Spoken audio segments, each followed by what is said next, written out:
अरे ये साल रोप ले, अगले साल जीत जाइए तो मत रोपिए। हम ना रोपब। हाँ तो उनके बला कहवा लगी गयल।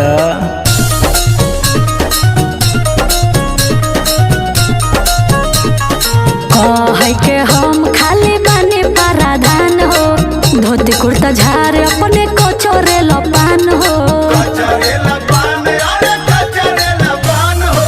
कहे के हम खाली बानी पराधान हो, धोती कुर्ता झार अपने कचोरे लपान हो। सुना साड़ी हो जाई नए मोर पुरान रोपब जब